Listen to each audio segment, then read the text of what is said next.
গ্রাম পঞ্চায়েত ভবনের রং বদল, আর এই রং বদল নিয়ে রাজনৈতিক তরজায় জড়ালো তৃণমূল বিজেপি। ঘটনা পুরাতন মালদা ব্লকের ভাবুক গ্রাম পঞ্চায়েতের। পুরাতন মালদা ব্লকের ভাবুক গ্রাম পঞ্চায়েত বর্তমানে বিজেপির শক্ত ঘাঁটি। এই পঞ্চায়েতে এককভাবে ক্ষমতায় রয়েছে বিজেপি।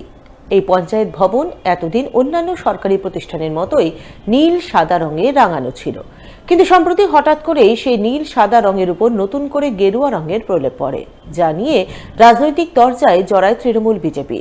ভাবুক গ্রাম পঞ্চায়েত এলাকার তৃণমূল নেতৃত্বের অভিযোগ, সমস্ত সরকারি প্রতিষ্ঠানে নীল সাদা রং আছে, অথচ বিজেপি পরিচালিত ভাবুক গ্রাম পঞ্চায়েতে বিজেপির গেরুয়া রঙের প্রলেপ পড়েছে, যার মাধ্যমে বিজেপি পঞ্চায়েত ভবনকে তাদের দলীয় কার্যালয়ে রূপ দিতে চাইছে। এর তীব্র প্রতিবাদ জানাচ্ছেন তারা। এই বিষয়ে ইতিমধ্যে ব্লক প্রশাসনের কাছে মৌখিকভাবে অভিযোগ জানিয়েছেন, প্রয়োজনে ঊর্ধ্বতন কর্তৃপক্ষের কাছে অভিযোগ জানাবে। বিভিন্ন দপ্তর আমরা দেখেছি নীল সাদা রং। এই ভাবুক গ্রাম পঞ্চায়েত আমাদের কিছুদিন আগেও আমরা লক্ষ্য করেছি যে নীল সাদাই ছিল, বর্তমানে এটা একদম পুরো বিজেপির পার্টি অফিসের মতো হয়ে গেছে আর কি, গেরুয়া হয়ে গেছে আর কি। এটা আমার তীব্র ধিক্কার জানাচ্ছি, এটাকে অতি সত্বর এটাকে নীল সাদা রং করা হোক পুনরায়, এটা আমার দাবি আর কি। বিভিন্ন দপ্তর আপনারা দেখবেন যে নীল সাদা রং করা আছে, শুধুমাত্র ব্যতিক্রম একটা, সেটা হচ্ছে ভাবুক গ্রাম পঞ্চায়েত। এটাতে অবশ্যই আমি মনে করি যে প্রধানের একটা পার্টি অফিসের মতো পরিণত হয়ে যাওয়া আর কি। আপাতত আমি সেক্রেটারি ম্যাডামকে, এক্সিকিউটিভ স্যারকে বলেছি যে এই রংটা অতি সত্বর চেঞ্জ করা হোক। তারা মৌখিকভাবেই বলানো হয়েছে এবং মৌখিকভাবে ওরা বলেছেন যে দেখছি ব্যাপারটা, যদি অতি সত্বর রংটাকে যদি পরিবর্তন না করা হয় তাহলে কিন্তু আমরা ঊর্ধ্বতন কর্তৃপক্ষকে জানাবো আর কি। যদি তৃণমূলের অভিযোগ মানতে নারাজ স্থানীয় বিজেপি নেতৃত্ব। বিজেপি নেতৃত্বের বক্তব্য, রঙে কিছু যায় আসে না, পঞ্চায়েতে মানুষের কাজ করাই আসল ব্যাপার, যা বিজেপি করছে। গ্রাম পঞ্চায়েত একটা স্বশাসিত সংস্থা, এখানে অডিয়েন্স বডি যদি মনে করে যে যে কোনো রং করতে পারে। ভাবুক গ্রাম পঞ্চায়েত বিগত দিনেও বিজেপির ছিল, এখনও বিজেপিরই আছে। এখানে রঙের কোনো ব্যাপার না, হ্যাঁ, এখানে সব থেকে মানুষের কাজকর্ম নিয়ে দায়বদ্ধতা সবাই আছে, এটাই বড় ফ্যাক্টর।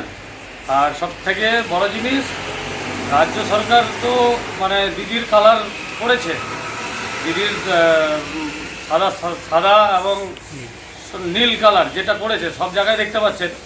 আমরা বিজেপিরা রঙের রাজনীতি করে না। টিএমসি যারা অভিযোগ করছে সেটা ভিত্তিহীন অভিযোগ, এটা কোনো অভিযোগের গুরুত্ব নেই। বিজেপি সাধারণ মানুষের সাথে আছে। তৃণমূলের বর্তমানে ভাবুক অঞ্চলে পায়ের তলায় মাটি নেই, যার কারণে এটা অভিযোগ করছে যে না, বিজেপির রং এরা করেছে, এটা পার্টি বেশ বানাচ্ছে। এবছর মালদায় রেশম গুটির ফলন ভালো হওয়ায় খুশির হাওয়া বইছে মালদার রেশম চাষি মহলে। বিশেষ করে বলতে হয় চাঁচলের রেশম চাষিদের মধ্যে। কারণ এবছর চাঁচলের রেশম গুটির ফলন হয়েছে আশানুরূপ। কোয়ালিটিযুক্ত রেশম গুটির ফলন হওয়ায় গুটি বিক্রির বাজারে চাঁচলের রেশম গুটির চাহিদা রয়েছে তুঙ্গে। দাম মিলছে ভালোই। রবিবার এমনটি ছবি ধরা পড়েছে মালদার কালিয়াচকের রেশম গুটির হাট, অর্থাৎ কালিয়াচক কোকুন মার্কেটে। এই মার্কেটে দিন চাঁচলের রেশম গুটির দাম প্রতি মণ সর্বোচ্চ 22,000 টাকা দরে বিক্রি।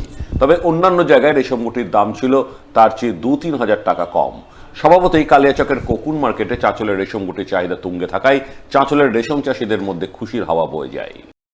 আমি গুটি কিনতে এসেছিলাম, আজকে আমাদের চাঁচলের গুটি আমদানি হয়েছে, মোটামুটি খুব আছে, মোটামুটি কোয়ালিটি গুটি খুবই সুন্দর হয়েছে এবছর। তো মোটামুটি আমরা আশা করছি যে সামনের দিনের জন্য আরও গুটি আমদানি হয়, এরকম কোয়ালিটি যদি আরও পাই তাহলে আমরা খুশি হব। বাজার হিসাবে মোটামুটি গুটির দাম আজকে বেশ ভালোই গেল, মোটামুটি আজকে আপনার 20,000-21,000 টাকা গুটির দাম। তো মোটামুটি 22,000 পর্যন্ত গেল এক কলম। তো আশা করছি যে সামনে হাটে হয়তো আরও এর থেকে গুটি ভালো আসবে, আমরা দাম দেওয়ার চেষ্টা করব। 150 ডিম নিয়েছিলাম দিনের কাছ থেকে, মোটামুটি 76 কিলো 500 হলো, 20,000 করে বিক্রি করলাম।